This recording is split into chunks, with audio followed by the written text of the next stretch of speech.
Добрый день, дорогие друзья! У нас сегодня очень интересный гость, и я с нетерпением жду начала нашей беседы с ним, но я вынуждена начать свою программу совсем с другого. Дело в том, что я должна обратиться к моим зрителям в городе Вашингтоне. Я должна была приехать к ним и встретиться с ними в это воскресенье. И с лекцией о Дягилеве, я знаю, мы все ждали этой встречи. У меня не было возможности выступать вот в этом месте, в Роквилле, в Jewish Community Center. Я для того, чтобы приехать к вам, отказалась и от возможности послушать последний концерт Мариинского оркестра с Гергиевым, где они исполняли первую и четвертую симфонию Малера. Для меня это большая жертва. Я отказалась от приема, гала-приема в Плаза-отеле в честь Мариинского оркестра и театра. Я потратила часов, наверное, 11 в общей сложности на дорогу, но абсолютно немыслимое стечение отвратительных обстоятельств, в которых я даже не знаю, кого винить. Тут много виноватых, но все пострадавшие. Привело к тому, что я, приехав в город Вашингтон, не встретилась с теми людьми, которые должны были меня встретить и перевести к вам. И мы стояли буквально в нескольких блоках друг от друга и не могли связаться. Это, повторяю, иначе как просто каким-то невероятным стечением обстоятельств, которых у меня никогда не было, объяснить невозможно. Поверьте мне, я добиралась до Вашингтона на перекладных с немалыми трудностями. Я постаралась приехать вовремя и простояла там вот 2-3 часа почти на остановке, так и несолоно нахлебавши, поехала обратно, вернулась в начале 11-го только в город Нью-Йорк вечера, и могу только извиниться за звезды, за стечение обстоятельств, за собственную непредусмотрительность, потому что обычно у меня одновременно записано 5 разных телефонов, в этот раз был только один. Ну вот так получилось. Мне очень жаль, я, поверьте мне, пострадала ничуть не меньше, чем вы. Я надеюсь, что ни у кого из нас не останется тяжелого осадка по этому случаю. Я постараюсь забыть об этом как о страшном сне, но извлечь урок. Мы все должны извлекать урок из наших проблем, из наших ошибок. И, как говорят, разница между дураком и умным тем, что дурак учится на собственных ошибках, а умный на чужих. Учитесь на моей ошибке. Еще одно объявление. Послезавтра, в пятницу, мы встречаемся с очень интересным человеком. Он корреспондент газеты «Форвард». Он написал книгу, посвященную тому, как евреев из России изымали и помогали во времена Рейгана и раньше и позже им приехать сюда, в Соединенные Штаты Америки. Это большой, серьезный очень труд, много интервью он проделал, много работы, много исследований, кое-что интересное для нас с вами открыл. Я думаю, что встреча будет очень любопытной. В следующую среду нашим гостем будет руководитель театра, бостонского театра «Арлекино». Они приезжают в Нью-Йорк для того, чтобы выступить в Shorefront Y на Брайтон-Бич. И перед этим появится у меня, он очень интересный человек, как оказалось в нашей беседе, он учился у Сергея Жиновача, замечательного театрального режиссера, который совсем недавно был тоже гостем нашей программы, так что есть что сравнить, о чем поговорить.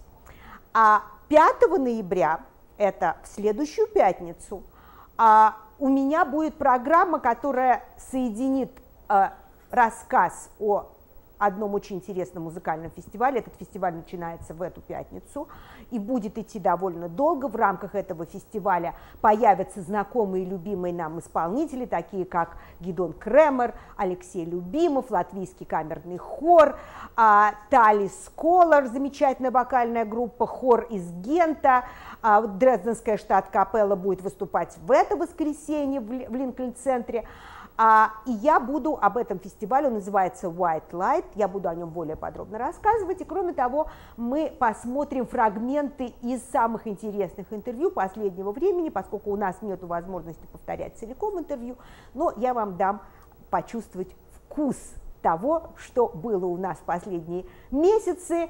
Это будут фрагменты из бесед с Владимиром Магновенко, с тем же Сергеем Жиновачем, с очень интересными людьми, связанными с литературой, например, Ин Фрейзер был моим гостем, вы помните, и так далее, и тому подобное.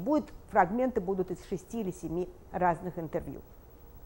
Наконец, Алексей Любимов, замечательный наш пианист, который приезжает из Европы, большую часть времени он живет в Зальцбурге, он работает в Моцартеуме.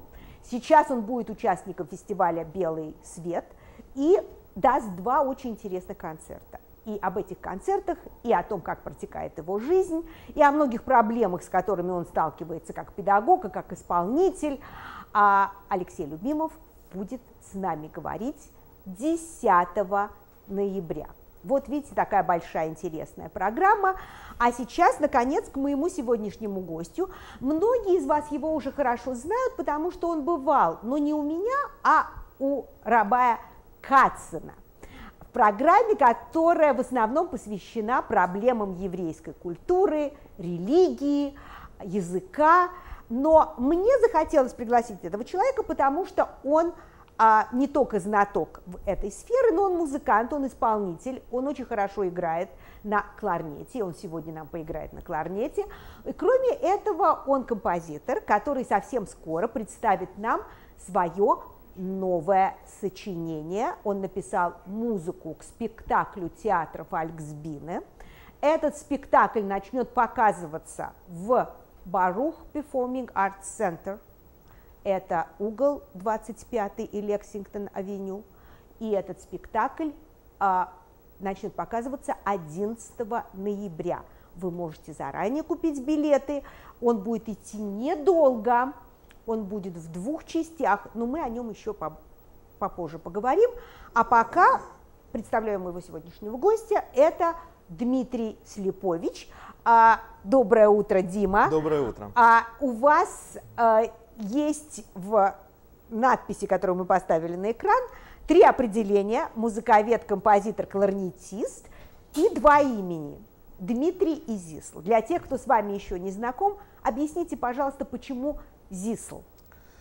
Зисл — это мое еврейское имя, вот, и меня зовут как и Дмитрий, так и Зисл. Значит, в То есть Дмитрием вас назвали папа и мама, когда вы родились? Да, да. Поскольку вы родились в бывшем Советском Союзе, мы должны обязательно это подчеркнуть. Родился я в вполне настоящем Советском Союзе. Да. Вот, поэтому, значит, когда называли еврейских детей какими-то скрытыми именами, то есть как бы общегражданско-употребительными, но в то же время скрыто еврейскими в честь умерших родственников, то, в общем, это как раз был мой случай, потому что, значит, там назвали в честь бабушки Дыни, значит, Дима, соответственно, да, Дмитрий. Вот. А потом, когда еврейство стало некой сознательной частью моей жизни, то, в общем, я взял другое имя, которое было связано тоже с частью моей семьи. Вот когда еврейство стало сознательной частью вашей жизни? Вы росли в Минске, как вы сказали, в настоящем Советском Союзе. Мы все были атеисты. Более того, еврейство, как бы, мягко говоря, не приветствовалось. И как и почему? Наверное, счастливым образом совпали те обстоятельства, что период моей социализации как подростка совпал с распадом Советского Союза. Вот, и таким образом я не испытывал никаких проблем с вхождением в еврейство. Это как раз был тот период, когда еврейские идеи стали, так сказать, еврейские организации стали появляться, и, собственно, религиозная жизнь, общинная жизнь в начале 90-х стала не чем-то табуированным, она стала просто фактом общественной жизни. Может быть, и не мейнстримом в тех широтах, но тем не менее ощутимым фактором, коим она является и сегодня, разумеется. Вот. И еврейское искусство, и хотя вы действительно верно сказали, что религиозной моя семья, в общем-то, не была, и, наверное, паре поколений. А вместе с тем сознательность, еврейская сознательность всегда в ней присутствовала. Вот, поэтому мне мама моя всегда говорила, что, значит, я должен быть самим собой, я должен продолжать некую линию семьи, то есть оставаться евреем. И когда, собственно, благодаря людям сведущим узнал, что это такое с разных сторон, и сначала со стороны такой общинной жизни, затем со стороны искусства. Я в 12 лет стал участвовать в театре еврейской песни, который в Минске существует и поныне. И затем моим академическим студиям, которые начались довольно рано, еще в пору моей учебы в Республиканском музыкальном лицее при консерватории. То есть еще будучи учеником, там я начал заниматься еврейской музыкальной наукой. Все это вместе совершенно сделало совершенно естественной, органичной частью меня, вот это еврейство с его разных сторон. И поэтому это то, что скорее называется идишкайт, даже не на идиш, а по-русски, уже как транслированный термин. Это именно вот эта субстанция, которая позволила мне ощущать себя совершенно естественно в этом и транслировать дальше это и моим студентам впоследствии, и моей публике в качестве артиста и так далее. Вот, Дима, насколько вы комфортабельно себя чувствовали в этом? Абсолютно. Было ли это органично для вас, вот это так, вхождение? Было это очень естественно? Потому что мне немножко трудно это себе представить, вот как бы так переменить свою жизнь. Или все-таки в семье все время говорили, наверное, на идиш, что-то такое пели, знали, слышали? В семье действительно говорили на идиш, но скорее мои дедушки и бабушки. Моя мама знает идиш, но в семье говорили по-русски и отчасти по-польски. Вот, и белорусский язык был часть, надо сказать. Но еврейство как бы подспудно присутствовало, и, как я уже сказал, просто я вступил в еврейство в возрасте своей вот социализации. Достаточно еще детском возрасте, когда легче, наверное, когда, войти. собственно, вот все эти установки, они формируются. И поэтому я себя ощущал совершенно как рыба в воде. Вот, и даже какие-то свои вот в годы учебы в консерватории у меня фактически даже все курсовые работы были так или иначе связаны с еврейской музыкой. Если это была там теория музыки, там это была как-то еврейская музыка, это была история русской музыки, это была работа о обществе еврейской народной музыки в Петербурге в начале 20 века и так далее. Да, которое было очень интересным. Да, то есть и в то же время стали появляться исследования на эту тему, вот тогда в конце 90-х. Да. Вот. И то есть для меня это было совершенно естественно, как бы, соединение исполнительства и исследования, полевые исследования, сказать, этномузыкология, на которую я переключился. Вот таким образом, поэтому я считаю, я в этом плане себя чувствую совершенно счастливым человеком, когда вот это, да, вот это органика, да, что вы себя действительно чувствуете человеком в своей тарелке. Это верно. Было ли какое-то сопротивление со стороны среды? Или вы общались только с евреями, поэтому там проблем не было? Ведь все-таки Белоруссия никогда не была очень дружественной частью к евреям, во всяком случае в официальной части своей. Вы ощущали это как-то, нет?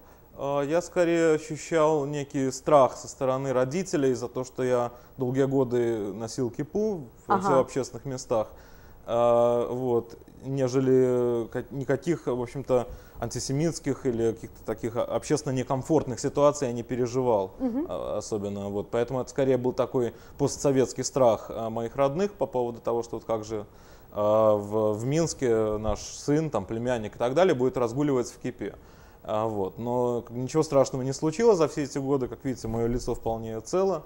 Вот, значит, и поэтому, да, я думаю, что это скорее тот страх, который шел изнутри еврейства, изнутри еврейского загнанного советского сознания. Да, сознание, которое еще с тех времен осталось. А по поводу Беларуси я должен отдельно сказать, вы действительно верно заметили, что вот этот колоссальный антисемитизм абсолютно спускался сверху. Беларусь все годы, 70-е годы в особенности, ехала впереди паровоза, вот, включая моих родственников, значит, которые, не поступив в аспирантуру в Минске, именно им открыто было сказано, по какой причине, они сделали совершенно успешные академические карьеры в Москве, вот, где их принимали, так сказать, под свое крыло, ведущая профессура. никаких вопросов не было. Но в то же время, если мы посмотрим в чуть более дальнюю историю, не было того антисемитизма бытового в Беларуси, который мы наблюдали в Украине, в Литве и так далее. То есть во время Второй мировой войны немцы оказались в растерянности, белорусы отказались идти расстреливать евреев. Нет, Вау. Это была единственная страна в Восточной Европе, где немцы столкнулись с проблемой. Белорусы не шли расстреливать евреев. Вот какие интересные вещи можно узнать, когда приглашаешь интересного человека. Дима кларнет. Кларнет. Естественно, кларнет ассоциируется у нас с клезмерской музыкой. Что было сначала, вот ваше еврейство или кларнет? Сначала была бы мечта стать музыкантом в 5 лет уже. Осознанная мечта стать органистом и дирижером тогда, сколько я рос на классической музыке, с самых молодых ногтей. Потому что родители связаны с ней? Нет, родители филологи, и, в общем-то, никто, кроме моего прадедушки, музыкантом в семье не был. Мой прадедушка как раз был полковым кларнетистом во время Первой мировой войны. Как интересно. Но это был мой сознательный выбор, это была моя абсолютно осознанная, вернее, сначала неосознанная, а затем осознанная потребность. И поэтому я в некотором возрасте, опять же, подростком, когда я уже участвовал в еврейском хоре, опять же, для меня это мало что значило. Тогда, да, какие-то песни на языке, из которого я в лучшем случае 2 слова понимал. Но учил тщательно, как произносить? В то время я не учился. Я учил, эти тексты были тексты на идиш, были написаны русскими буквами, и для меня это был набор звуков, в общем, который я заучивал. Ну, что такое рэбе я там понимал, конечно, но и что-то там, если мы пели «Азде рэбе Элемейлах», то Элемейлах понимал, что его так зовут, а рэбе — это его профессия. Все, больше я ничего особенно не понимал тогда. Но параллельно, вот в том же возрасте я стал заниматься кларнетом, поскольку, мечтая стать оперно-симфоническим дирижером, я хотел освоить какой-то из оркестровых инструментов, ибо в ту пору моим единственным инструментом было фортепиано. Можно сказать, в девичестве мой первый инструмент — это фортепиано, собственно, и оно им оставалось до переключения на музыковедческие занятия мои. И я попал к хорошему педагогу в Минске и стал заниматься. И параллельно вот в этом самом коллективе, в театре еврейской песни «Симха» в Минске, я стал играть постепенно, тем более мой голос стал ломаться, в общем, и как-то это было очень кстати. Инструмент пришелся кстати. Да, у нас тут, друзья, тоже инструмент кстати пришелся, и поэтому я хочу, рояль чтобы... в кустах. Да, рояль в кустах, а у нас вот кларнет тут под столом, и поэтому я хочу, чтобы Дима нам что-нибудь сыграл на своем кларнете. Это будет что? Импровизация, вариация, аранжировка? Это будет небольшая композиция на народные темы, в которой прозвучит в том числе музыка, которая звучала в спектакле «Фолксбине» Гершеля Острополер. «Приключения Гершеля Острополера». Мы видели этот спектакль весной. Он будет, кстати, в этом сезоне снова вернется, потому что он имел большой успех. И, Дима, вы работали над музыкой к этому? Я был музыкальным директором этой продукции, и я играл там на кларнете, саксофоне, руководил капеллой, небольшой квартетом. Да, который очень был хороший. Замечательных музыкантов. Замечательных, да. С которыми мы продолжаем поддерживать отношения и нынче творческие, всякие. Давайте послушаем.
Ну вот мы как раз очень естественно подошли сейчас к теме вашей театральной музыки, вашего композиторства и вашей работы с театром Фольксбине. Мы должны сказать, что Дима в Америке только 2 года. Театр вас сразу заметил. Каким образом вы туда попали?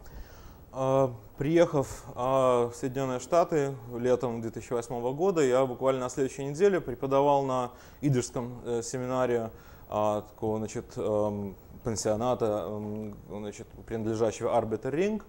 Это старая еврейская организация, существующая здесь с 20-х годов. Да, рабочий круг, кружок. Да, Workman's Circle. Значит, я сотрудничал с известным преподавателем идиша Николаем Бородулиным, который сейчас там преподает идиш, он, так сказать, обладает большим авторитетом и среди, так сказать, широкой публики, включая актеров многих, которые ходят, получают стипендии, ходят учить идиш с тем, чтобы играть впоследствии в идишском театре. И вот в тот идиш-вог, в ту идишскую неделю, когда я там был, в том же июле 2008-го, туда со спектаклем приехала труппа молодых актеров, Фольксбине труппе, представить такой спектакль, состоящий из различных театральных ревью, скетчей. Фрагменты из разных постановок. «Маме Слошен Кугл». Скорее даже не из разных постановок, это скорее ревью разных сценок идишского театра предыдущих лет, то есть 30-х, 40-х годов. Вот, и некоторые новые вещи, которые написаны нынешним руководителем Фольксбине труппы Мотлом Зиднером. Я пошел, разумеется, значит, мы с женой тогда пошли, значит, посмотреть. И дело в том, что перед их выступлением я разыгрывался на фортепиано, значит, поскольку у меня потом было занятие. Вот я, собственно, занимался идишем и идишскими песнями с участниками этого семинара.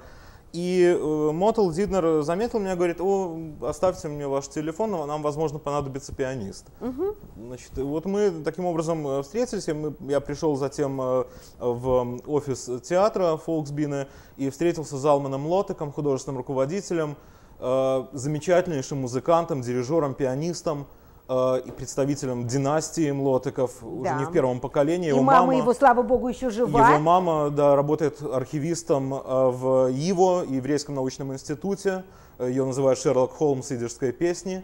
Потому что она раскапывает самые интересные какие-то давние залежи. Да, и покойный отец Залмана, Иосиф Млотек, тоже был известным музыковедом и автором многих сборников еврейских песен. То есть вы сразу подружились с Залманом? Да, и кроме того, у нас было много общих знакомых, которые ездили на Клессфест в Петербург. Я, к сожалению, в силу расписания моего, когда я принимал экзамены у студентов, я не смог приезжать в июне, но мы, значит, «Восэсбешерт избешерт», что предначертано, то предначертано, да.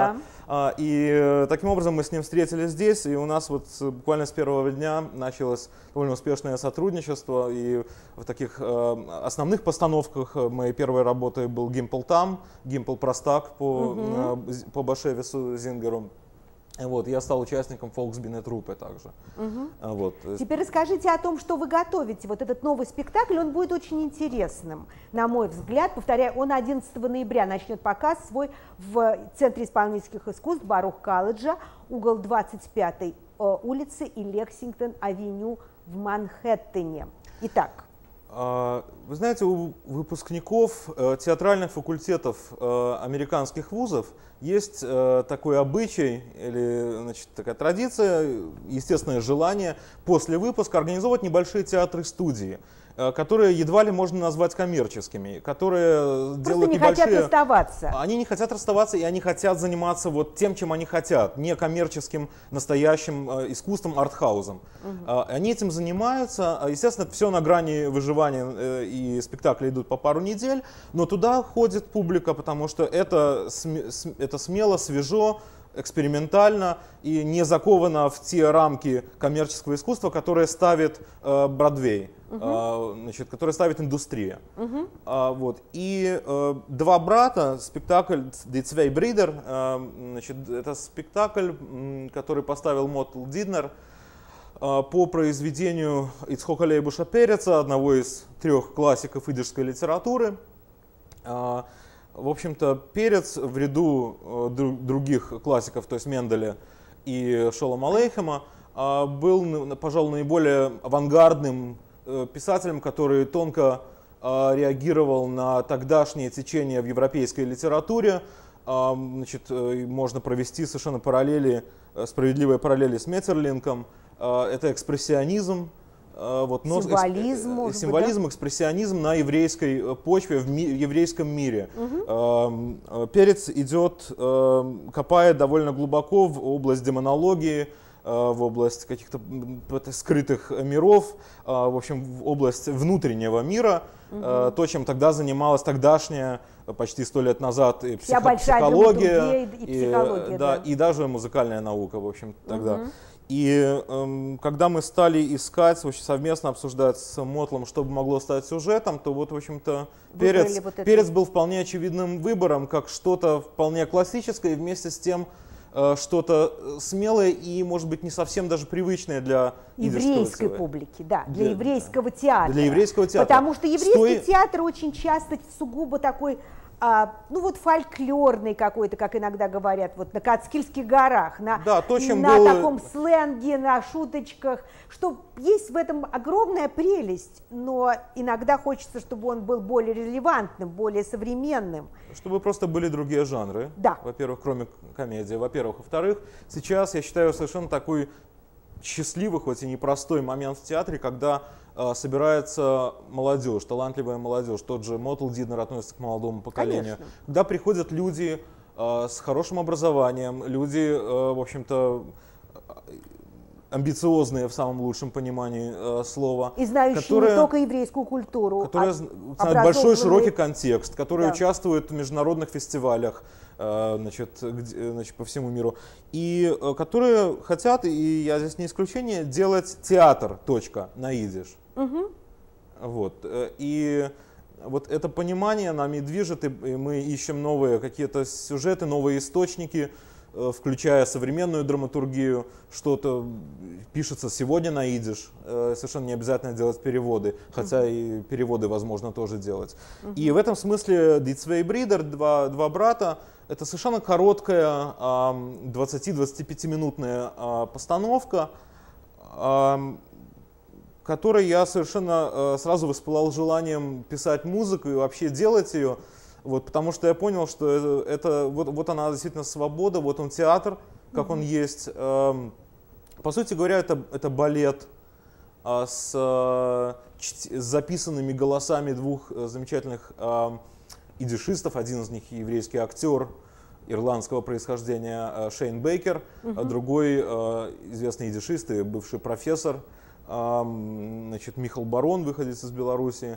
Значит, их голоса будут записаны, они будут, значит, в то же время это 3 танцовщика, молодые, талантливые, вот, выпускники Нью-Йоркского университета. То есть это будет элемент пантомимы, танца это балет, под вашу музыку. Всего. Да, и, значит, в хореографии Ребекки Уорнер, опять же, молодой, но уже во многом зарекомендовавший себя хореографа, которая работала совместно с Нетой Пулвермахер. Вот, значит, мне показалось страшно интересным вот написать что-то такое, что было бы еврейским скорее по своей сути, но и вместе с тем общечеловеческим по содержанию. Да, чтобы мне не связывало руки фольклором, который я бесконечно нежно люблю и который я играю, который действительно наше все, наше сокровище. Но вместе с тем вот хочется чего-то такого другого, нового, и я думаю, что это замечательная такая маленькая, но хорошая возможность для нас. Замечательно. Я желаю вам успеха. Спасибо большое. Друзья, мы должны уйти на рекламную паузу, после которой мы продолжим нашу беседу и об этом спектакле, потому что 20 минут «Два брата» — это только один кусочек этого спектакля. Спектакль имеет 2 части, и мы об этом поговорим в нашей второй части. Мы посмотрим и послушаем еще одно исполнение нашего сегодняшнего гостя. Мы обязательно примем ваши звонки и ответим на ваши вопросы. Не уходите.